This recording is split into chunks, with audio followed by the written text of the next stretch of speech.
represent a Nando's Music Exchange. I'm Lil C, aka Cheska. This is Joe Walker. This is Nadia Rose. Hello.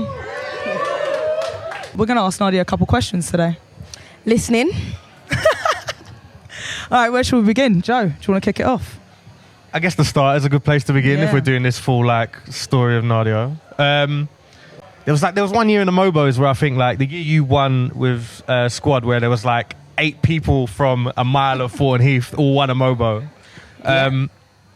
But tell us about your formative years in Croydon in terms of life growing up there. What was that saying? Croydon as a pitney. Do you know what? It really did shape a lot about me. It's just very diverse and there's so many people from different walks of life. So I got to really understand different cultures and just different things that made me be more relatable, I guess, in my music. And just the experiences that I had, the front line in Croydon. There's Bernard, right? And he's the guy that dances, he just dances outside the reggae shop. Still there? He's still there. He's got his own... I'll get onto that. Yeah. But Bernard, I would see him on Frontline Croydon and he'd just be holding his own little vibe. He didn't care about anything. And I was always just really inspired by how carefree he was in the middle of Croydon. And to this day, he's still there. And now he's got a little billboard behind him. He's got a little Bernard appreciation thing there, which is so cool. And it's just little things like that have just really shaped things about me. So aside from Bernard and being from South London, represent, what were your main inspirations growing up?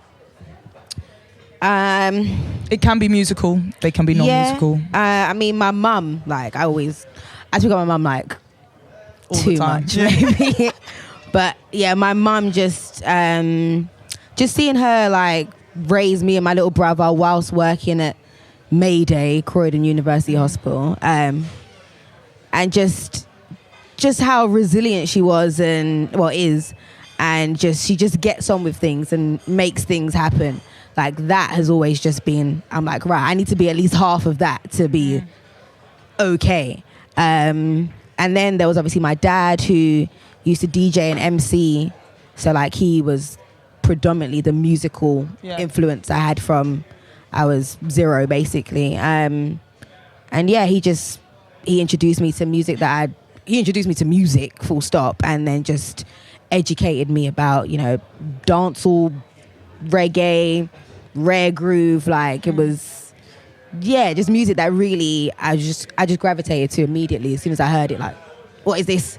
And he would just educate me. And so mostly my parents, I would say. Even with your dad having a musical background, considering what you said about your mum, I know what Mayday Hospital was like. It's chaos. So working there, that is a super hard, stressful job. How was she in your formative years of being Nadia's kind of music might be her thing? Was she kind of been okay, but where's the money or whatever? Was there any of that kind of pressure then? Obviously, anyone who's grown up in an African household will know that, there's that thing of lawyer or doctor, or they want you in that kind of field.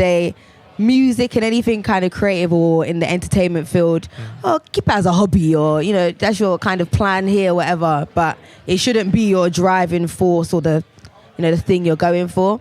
But in the same breath, my parents did always encourage that about me. They had me in stage coaches. I went to the Brits. There was things that they definitely did encourage for that. But I guess, she still had that energy of in the background, do it, but in the background.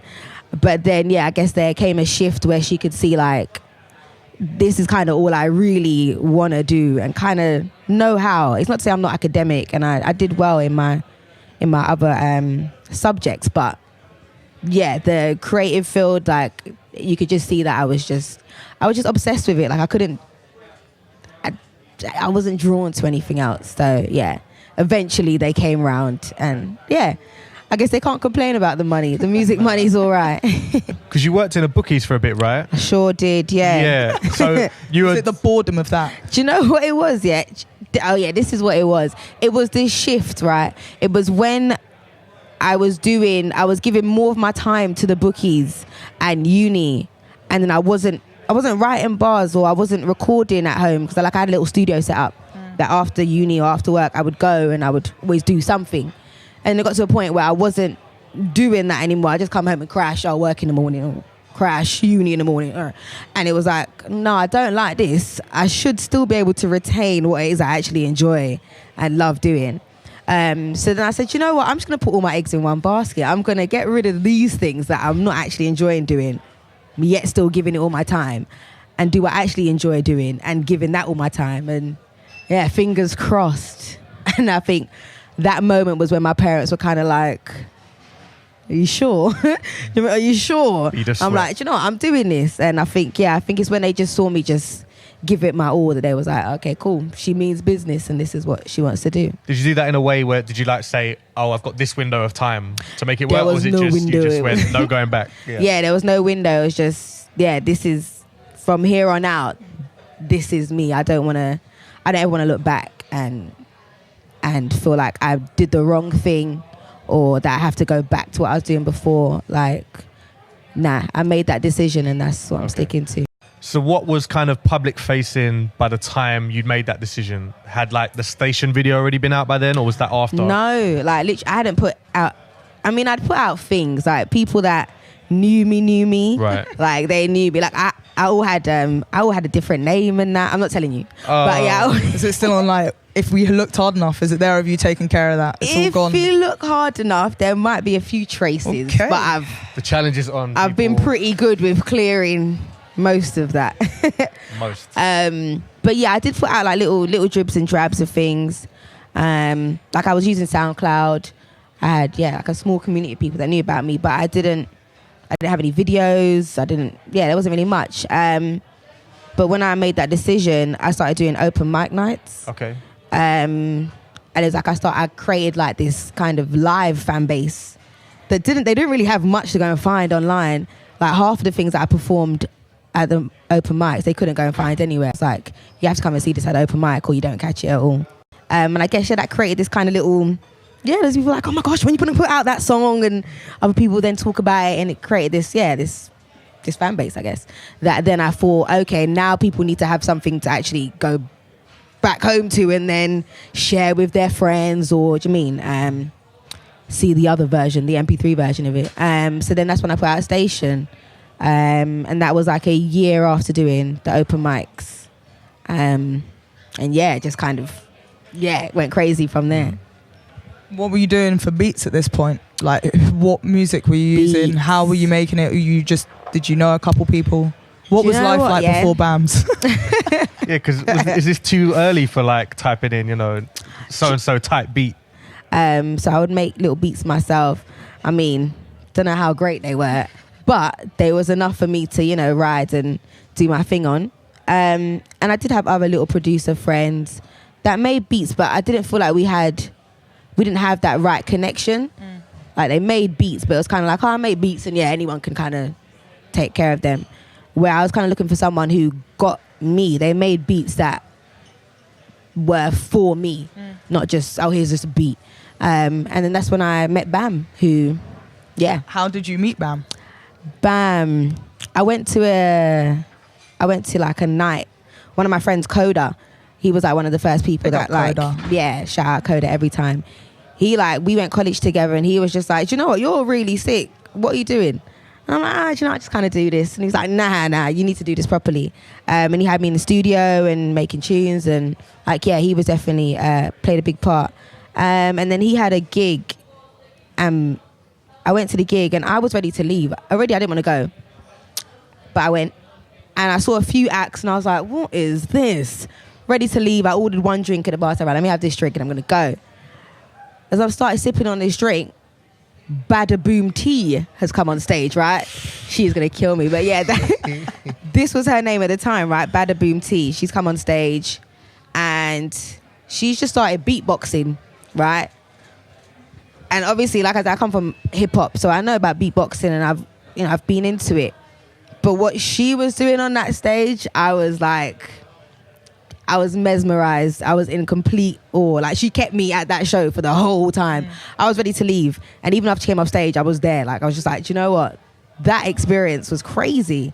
And I saw what it meant for her and how other people reacted to seeing her as well.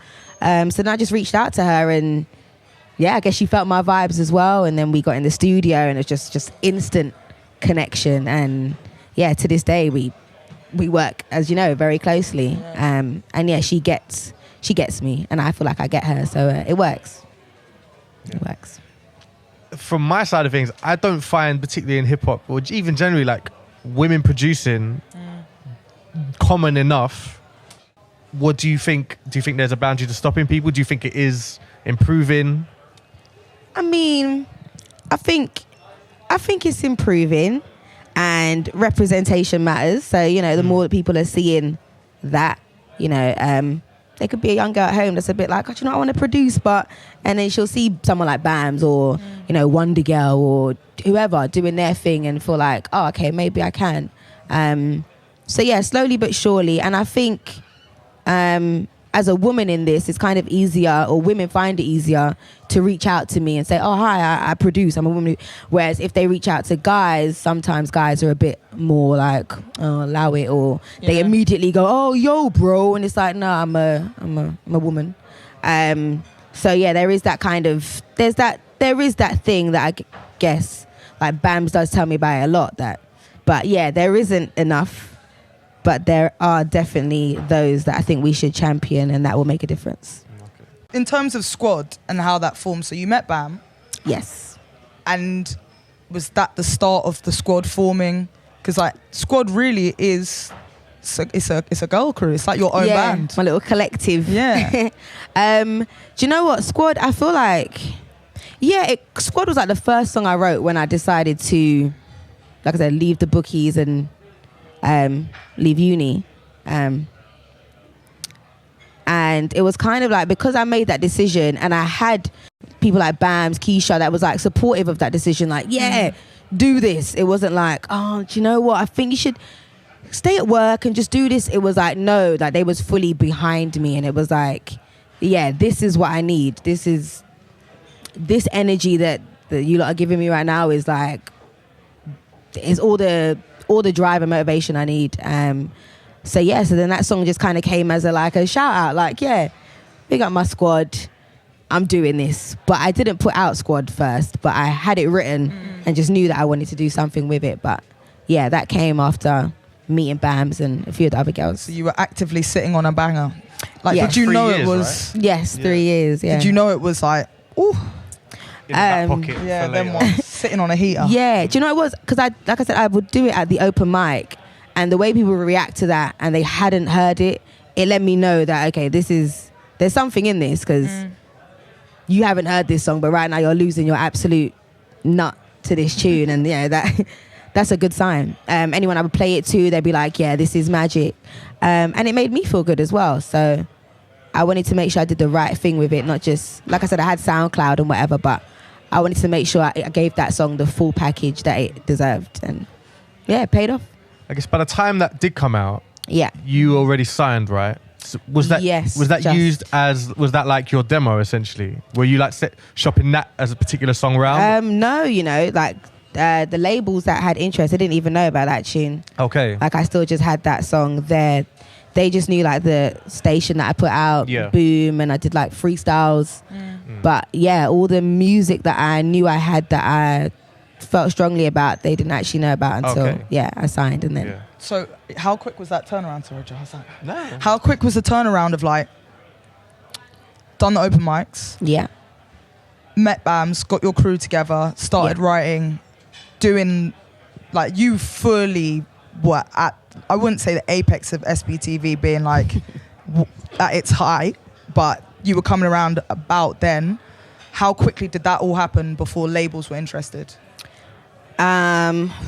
What's the time frame? So let's say I decided to do this late 2014. And then I signed, or the label interest came late 2016. And then I signed early 2017. So, yeah, about a 2-year process to the labels started coming around. Yeah. Growing up, and I feel like it's still a thing, there's still quite a mystique around signing a record deal. But at that time you particularly mentioned, it was also at a time where this narrative was coming around, particularly in UK rap and grime and surrounding sounds, where it was like, no, independence. Like, you know, we could do this on our own. Look at me doing X, Y, Z. You don't have to. So in the middle of that conversation, was that affecting your decision where you're like, is this something? I mean, do you know what it was? The deal that I signed, the reason I was so drawn to it was how short it was supposed to be. Okay. Supposed. Okay. It was kind of like, okay, I've done all of this. I've got to this point. I already have the material that you are asking for. So I kind of just need to give that to you and then I'm gone. Yeah. But it didn't kind of work out that way, which is the annoying part about it. But yeah, that was kind of how I saw it. It's going to be that short. It's going to kind of help where I am right now, propel me from where I've got to thus far. And then I'll come out of it and then do it on my own. Or then I'll be in a different position to decide what I want to do. But yeah, like I said, it didn't go that way. But we move. Right. We move. But we move. We do. Should we crack into that? If she's willing. Do you want to crack into the can of worms? Talk to me. I'm here. Because I know it well purely because we worked together at the point where we started working together in summer of 2017. Yeah. And you are an incredible live performer. Like, obviously you came up doing that. And I feel like that is somewhere where you're super comfortable and we're doing so well. Mm-hmm. And it felt like from where I was at looking at your career, it was something that was, the label stuff was effectively slowing you down. Yeah. How did you navigate that as an experience? Like, how did you deal with it? If you can express what you like about it. I know there might be some ops in the room. Raise your hand if you're an op working for any labels now, please. But no, we're op free. Everyone's good. But that. Yeah, what did that feel like actually living it? It was, it was quite a strange experience. Because it was like so much great things were happening. But meanwhile, I kind of knew in the back of my mind that these great things are happening, but it's sustaining these great things that I'm now worried about. Because when it was just me, I didn't have that worry. But when I then had to think about there was other opinions or there was other people that could affect things that I was doing, that then created that doubt. And we had kind of like this kind of conflict. It's like a relationship, innit? Yeah. Sometimes relationships work, sometimes they don't. And I guess we just didn't have the same vision for the relationship, which kind of put this halt on things. Because it's like, okay, you want to do things this way, I want to do things this way. We're both going to be stubborn about it. So now nothing's going to happen kind of thing. So that didn't help because, like I was somebody who's I've just always been very consistent. Like, you lot saw the come up. If it wasn't a song, it was a freestyle or there was something. So then when it felt like that wasn't happening anymore, like it didn't feel good, but I also didn't want to succumb to my label. So it was, again, just this confliction. But yeah. You touched on it before on socials and like your tweet here and there. And I tried to see it all. I know you did your tweeted deletes, but I see it all. Yeah, go on. Am I right in thinking it wasn't just like a case of deception or anything? It was more like a change of A&R, or the person that signed you kind of went away, or it's something that sort of situation, which I think is not unusual. But I think, like you say, I think people just tend to succumb or just kind of sit on the shelf. Yeah, basically. I guess like I said, how the deal was presented to me, right, versus how it actually turned out were two different things. But I was under the impression that I would have Semtex as my A&R. And me and Semtex had already built a relationship. I'd done freestyles for him. He sent me music to like jump on, and like, yeah, we just already had a great relationship. So that, as well as the deal being super short, was like, oh yeah, okay, cool, this makes sense. And then I signed, and they just gave me some trainee, some random. And it's not to say I'm not here for anybody who's got the drive. Do you know what I mean? Certain time you don't have the experience, but you've got the drive and the passion, but the expertise weren't there, as well as the passion not being there. So it was just like, what is the point of this? But yeah, by that point I'd already signed, and I didn't have a particularly great manager at the time that advised me either. So I was just in this, I was literally stuck in a situation, like rocking a hard place. Rocking a hard place indeed. Yeah. There were some other people around that time who were also voicing similar kind of frustrations in the same place. Yeah. Publicly. Notes. I was going to not say their name, but it doesn't matter. Yeah. Was that for similar reasons? I mean, I imagine you discussed these with each other.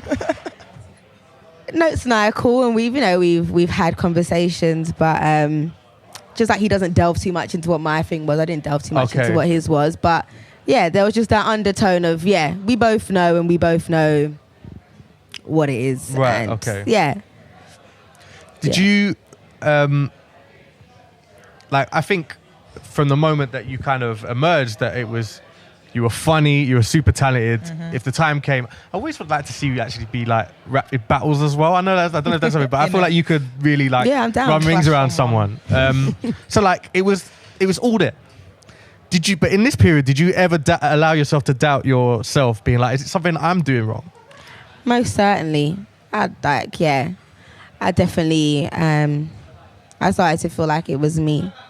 And I feel like that's what they wanted. They wanted to get me into this position of doubt and not believing in myself, so that they could then come and direct me in their way. Oh, your way isn't working. Right. Check out our way over here. And it was just like, I was close. Like,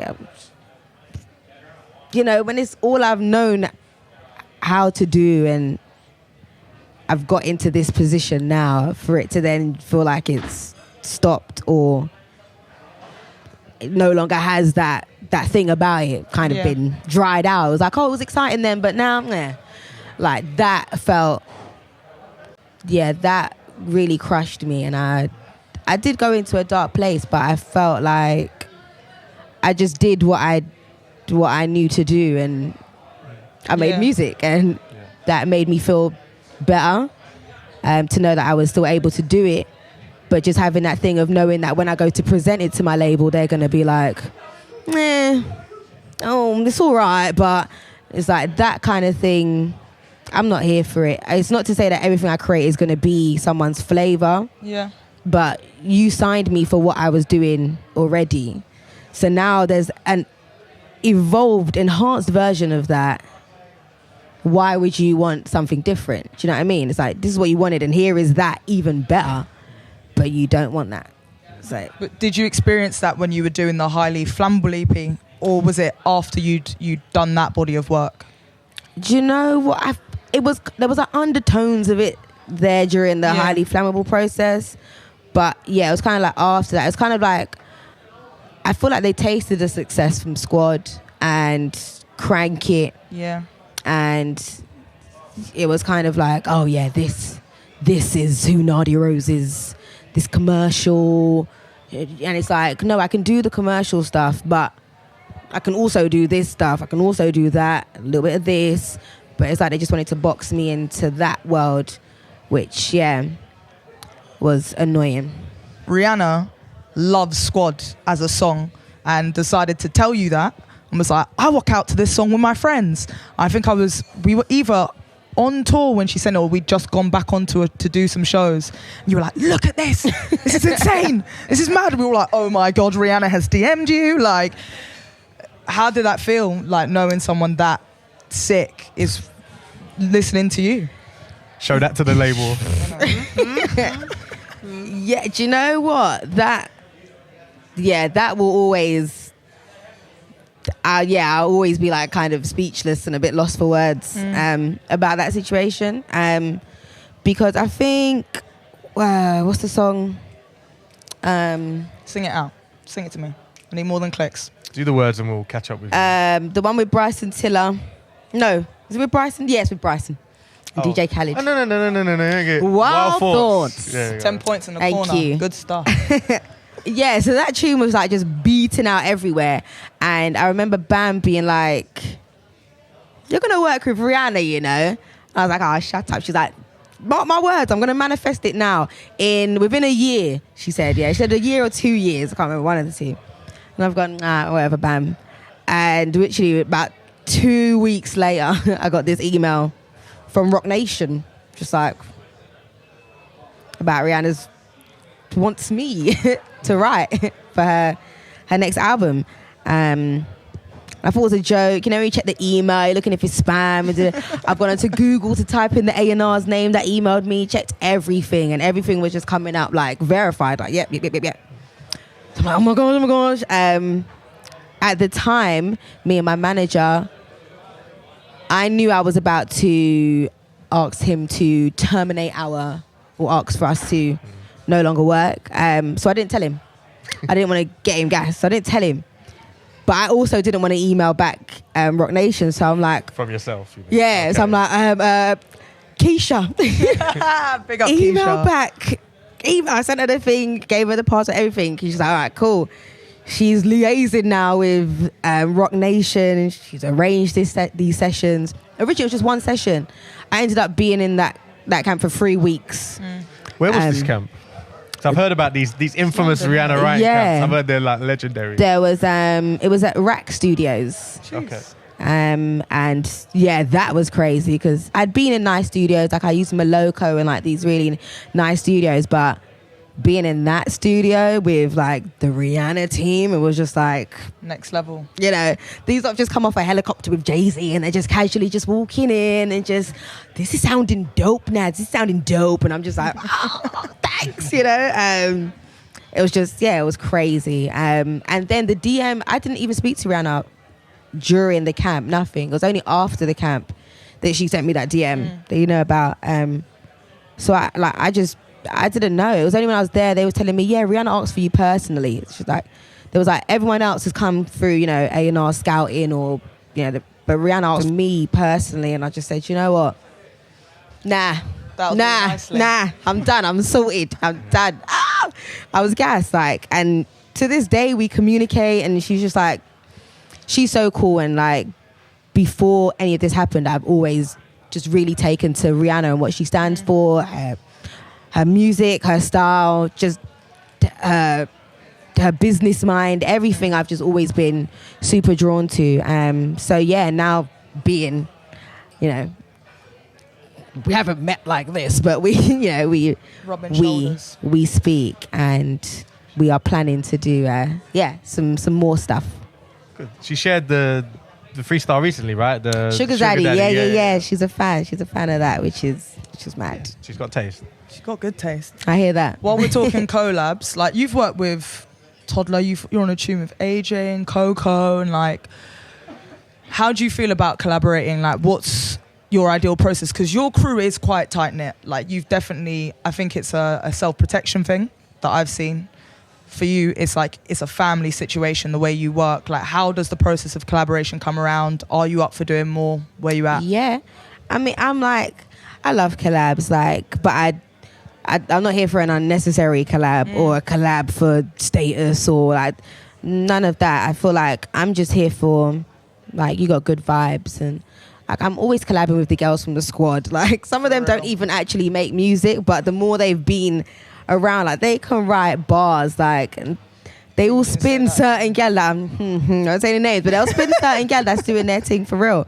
So like I'm super open. I don't care for a name, for like, just if you've got a vibe and we can make something of that, we can make that match, then I'm here for it. Like I've done, do you know Faithless? Mm-hmm. Like Faithless, I'm on their album coming out soon. one of them's from South, right? Maxi Jazz is from South. Yeah. Love that knowledge. Palace fan. Like, I like to be in different worlds, you know. So I've done stuff like that. I've done a tune with Mr. Vegas, obviously a legend. So true.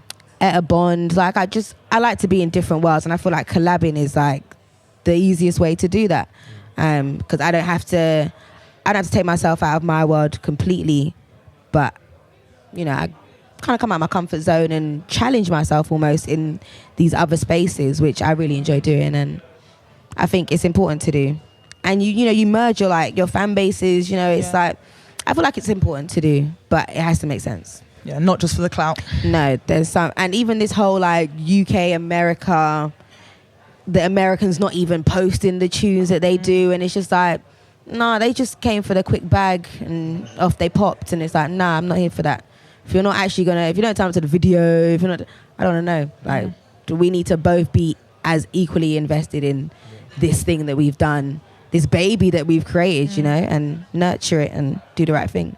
I got that impression with Breathe Slow. Oh, my days. I mean, someone's have to clean this, but it's with Jungle Pussy. Yes. She's hilarious, and also like, oh my days. Exactly, I can imagine you having amazing chemistry with an artist like that. Oh my days. Honestly, we have the best time. Yeah. She's like, she's so like talented is an understatement, but her is just a being away from music as well. It's like inspiring, and it was making Brief So was such a fun process, and she did it complete justice. You know, certain time you're like, this person's sick, but are they gonna do the right thing on this song? Right. I was kind of worried or whatever. And I remember I was in Berlin, we had a gig. I'm in the hotel room with Bam and Keisha, and I got the email, just Jungle Pussy, Breathe Slow verse, and I'm like, I'm screaming around the hotel room, all like, jumping on the duvet and whatever, going nuts. Connected it to the Beats pill, played it. Oh my days, we wheeled it like 10 times. We was late for the gig. It was crazy, but it was so worth it. And every time we meet, it's just, good vibes.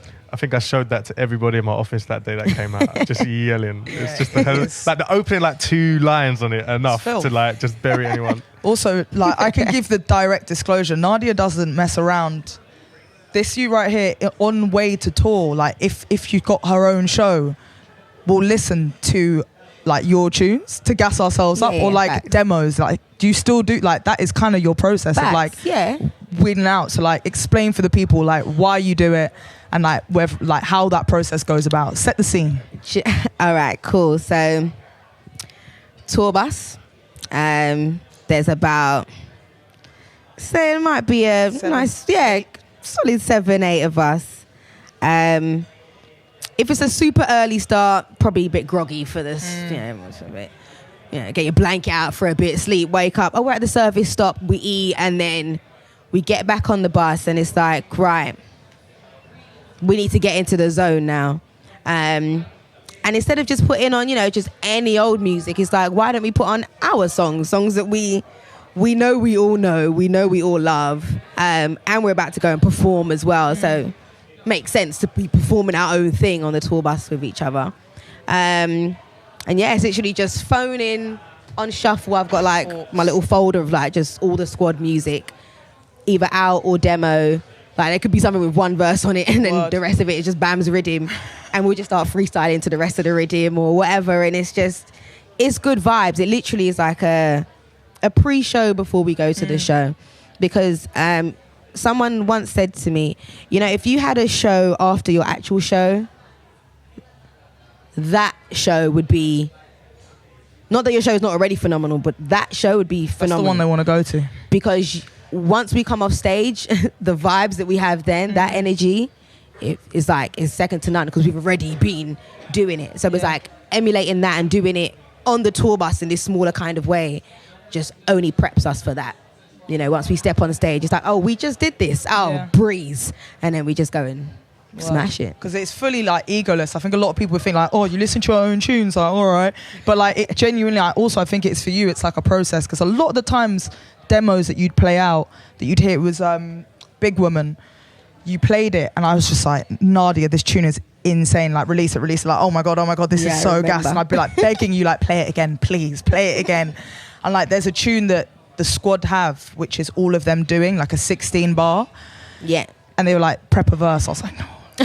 Yeah. So like you're being serious about the whole squad is fully in on it, and I think fully. That's something that's kept you quite strong, because you touched on it about like going from that label experience, feeling like self-deprecation after it, questioning yourself, and going into a dark place. Obviously, music pulled you out.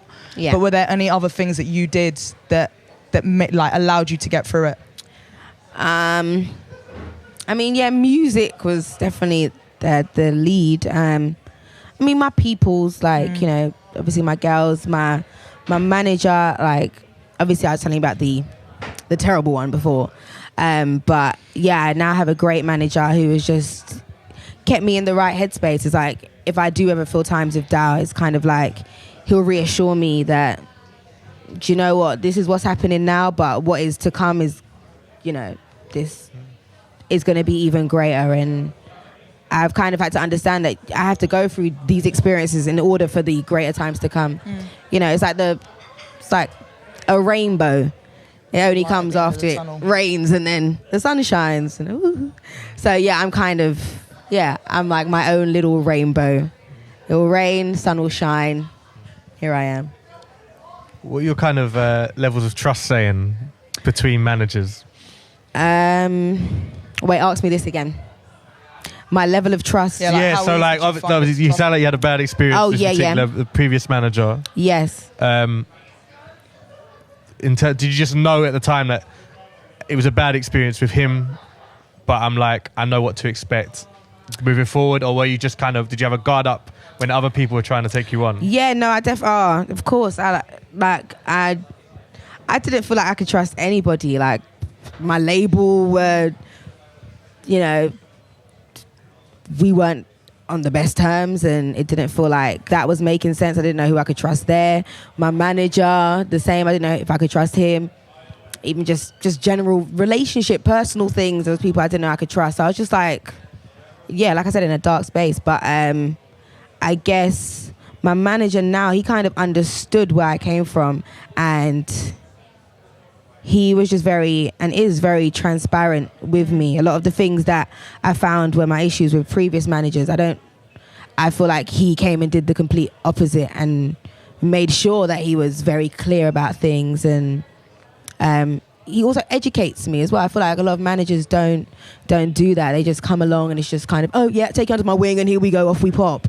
But he's kind of like, yeah, I've got these expertise that I'm also going to share with you. I'm also going to give you a piece of this wisdom that you can then take. And that again is like reassuring that I wouldn't feel like somebody who is trying to jinnle me or do me dirty is going to be wanting to share such things. So yeah, that has been that's been very helpful and has helped my trust issues. Yeah, he's a good egg. Yeah. Fast forward to now, I feel like September 2019. It's been a good one. Flies by. Where's your headspace now then? My headspace now, do you know what? I'm really free. I'm like in a free headspace. I just feel like me again. I feel like I went through a period of time. Like I said, I was going through the doubt. I wasn't sure who I could trust. I wasn't even sure if I was any good. Just, you know. Nice. But yeah, I feel like I'm back in that space I was like when I made the decision to do music. Good. Like, and that's partly because I don't have any of those things that were making me feel that way before around me. And like I said, with the new people around me that are giving me the correct energy, and yeah, just me realizing and reminding myself, do you know what? It's not actually what these other people have to say to you, it's what you feel inside. And what I feel inside is free. So I'm going to be free. That's good. Lyrically, you've always been that kind of like open. Yes. And I feel like that's one thing I'm dying to ask you, because I always listen to your lyrics, I'm thinking, Nadia, you don't hold back. Like in terms of, especially being a woman in the industry and presenting your sensuality. Yes. Your sexuality. Yes. You aren't restrained. No. How does that work? Like, how do you explain it? Like, because your freestyles are a perfect example of that. Yeah, do you know what? Yeah, I feel like the artists and the people that I've always connected to, like growing up, they've just always been that kind of just outlandish and kind of, I'm saying it as it is, and I feel like I've just always been drawn to that energy. Like Eminem, he'll say some wayward things, some questionable things, but I appreciate the fact that he has felt, do you know what? I don't care. I'm gonna say it. If it sounds great, it works. Yeah. Do you know what I mean? And he also has the talent to go alongside that, which I feel like that's just who I am, and I would rather be the person to say it than someone say it about me, or I've already said it, so thanks for supporting what I've just said, rather than I didn't say it, someone's come to say it and now I have to backtrack, or kind of like this is what I've said and say I it with meant your it. chest. Yeah, that's it. So what's the next thing that everyone in this room and ourselves can hear from you or look forward to hearing from you? Well, obviously I mentioned Wonder Girl earlier, who is just a dope producer. She did Rihanna, Bish, Better Have My Money. Is that all right for radio, Bish? I think we can work that well. Yeah, Bish, Better Have My Money. If I just say bitch here now, someone's got to clean it. Station managers in there. So many dope joints. We've just done a project with Red Bull, so that's coming out this month. It's called Soul Rich, not like soul rich. Okay, yeah. And obviously everyone knows about Sugar Zaddy, my little freestyle, which started as a freestyle, but has now evolved into much more. Good Very stuff. nice. And that will be blessing you all very soon. I'm looking forward to that because that got such a great response, and it was just, like I said, a little freestyle. But yeah, and I've said it many times today that I'm free, but I don't know if everyone knows what that means. Like, I'm free. Like, the label stuff and all that we're talking about. I am free. Free. Yeah, I haven't told anyone this, You're but free agent. I am free. I'm gonna say it one more time. I am free. So there's that to look forward to. Nadia Rose being free. Good. I mean, you've kind of already got a glimpse of it because I've been free for a short while now. Next live show? Next live show is actually this weekend in Sweden. Still international. Never stopped. It never stopped. I've got a little France tour this month as well, end of the month. And for Londoners, I'll be announcing soon a pretty big show this side of the year. Very so look forward to that. Hey. Very exciting stuff, but we are out of time. Nadia Rose, thank you very much. Thank you. Some noise. Give her a big hand.